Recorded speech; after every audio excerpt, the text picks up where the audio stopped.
Ross, please clarify for us, what's your role in the new Twitter under Elon Musk, especially given we've talked about this a few times this year. You weren't such a fan of Elon Musk owning Twitter, after all.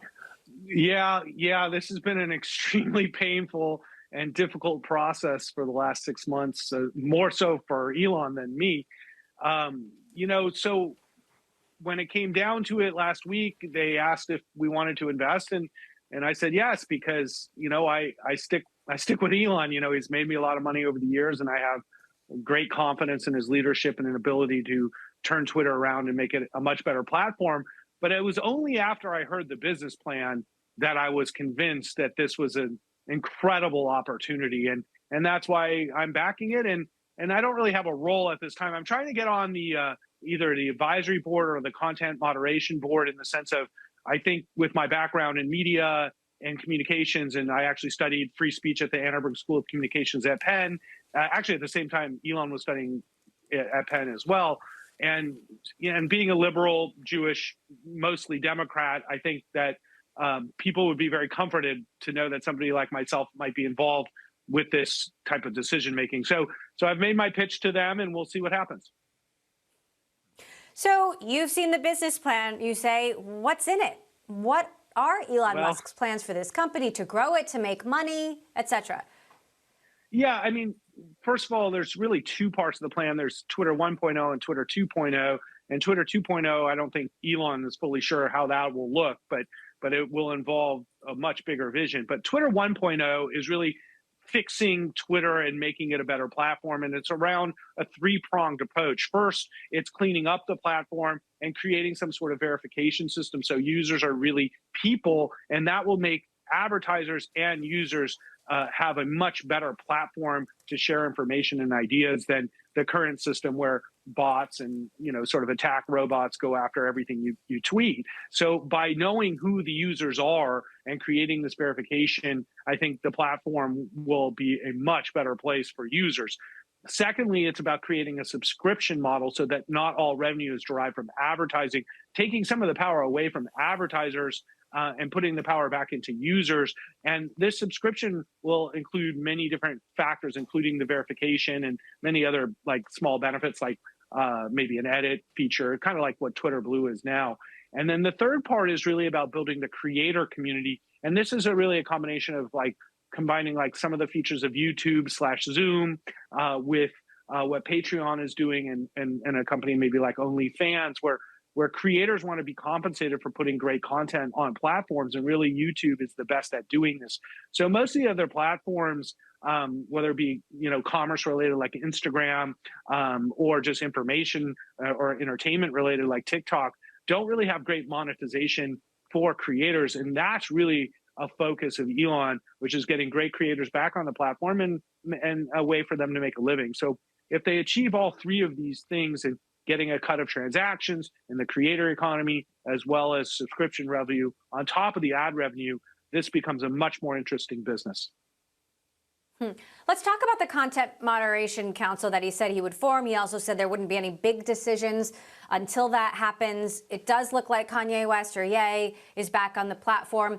Does this mean Donald Trump isn't coming back anytime soon, isn't coming back before the midterm elections? Well, I'm not sure where Elon stands with these issues, other than he believes, and I agree as well. And I have to say, there's nobody who hates Trump more than me, but I do believe in free speech. And I believe if he follows the guidelines of the platform, he should be allowed to speak, just like the Ayatollah and Putin are tweeting as well. It's like, we can't just arbitrarily decide. So I think having transparency through a process, having better algorithms to identify hate and bad speech, and holding everybody accountable to the same standards is really what Elon's about, in creating a great marketplace for ideas. And whether Trump violates those rules or not, he'll be held accountable to the same rules as everybody. Now, the reason you weren't excited about Elon being involved in Twitter is because you are a longtime Tesla investor. You're also in SpaceX. Are you concerned about Tesla? Are you concerned about SpaceX and his ability to keep these companies running and growing while he now has a third company that he has to take care of? Well, I'm not really that concerned about Tesla or SpaceX, in both companies achieving enormous successes and have a very clear path and business plan in front of them, which Elon is guiding. My bigger concern was him being CEO of Twitter for any extended period of time, in that just there's only so much time in the day, and can he really achieve his goals at Twitter along with all his responsibilities of going to the moon and building the biggest, EV tech company in the world. So, how does one person do this? And I think that's a legitimate concern. And that was the one concern I brought up in the conversation, is like, how long is he really going to be CEO? But I think what he's done at all his companies very effectively is found great autonomous leaders that really can run the business when he's running around doing other stuff. And he guides people in a very specific manner. But I also think his engagement, obviously, in different levels will be limited because he now has 3 businesses instead of 2. Well, what did he tell you? I mean, how long does he plan to be CEO? Well, I didn't speak to him directly about this. I spoke with his right-hand person, Jared Burchnell. And, so most people who deal with Elon, really, we just don't know, like what will happen next, which is really the beauty and horror of dealing with Elon, So if you want stability, this isn't the guy. But on the other hand, he's going to achieve great things. So I'm not sure. And I think he's digging in now to see what kind of problem he's got to solve. And as I've said earlier, Elon loves trying to solve the most difficult problems in the world. And this is definitely one of them. So he's going to have to put some time into this one. And just the same, I think he's got the team in Tesla in place. Tesla has a great year in front of him, and I don't see that being affected in any way. So let's talk about the job cuts. I mean, already, much of the executive team is gone. He had said, or there was reporting that he was going to fire 75% of the workforce. Then he said he never said that. So Where do you think he really stands on job cuts? And, how many jobs do you think should be cut, or should they be cut, especially right away? Well, I know where he stands from what I was told, and I was never told 75%. In fact, I told the Washington Post myself that their number was incorrect, and they didn't fix the article.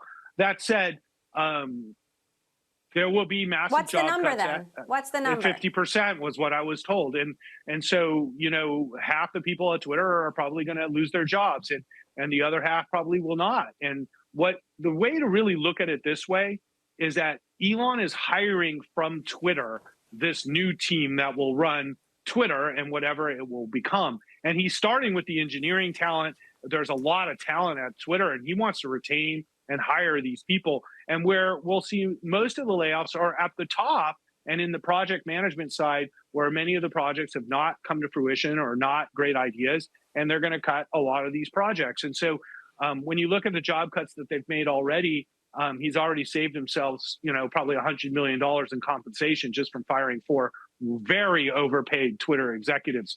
So I have no love or belief in the current management team of Twitter. And I think the first thing you do is you start from the top and you start cutting. So that's actually good news for most of the people at Twitter, because if you're a productive, successful person at Twitter, you're going to retain your job, and you should not be worried in the least bit. You should be excited about the opportunity to work for one of the most incredible entrepreneurs of our time. So let's talk a little bit about Twitter 2.0, as you call it. What does it look like further out? Is it part of this X, the everything app thing? Right. Do some of Musk's other companies have a role? For example, Starlink. Could Starlink have some sort of role in future Twitter? Well, not necessarily. I think Starlink is an example of where they see Twitter 2.0, because when they started SpaceX, Starlink wasn't even an idea. And Starlink ended up becoming this amazing project out of SpaceX, really. And that's where Twitter 2.0 is, which was sort of like pitched as like, well, we're not really sure what it'll invent, but we know it'll be awesome.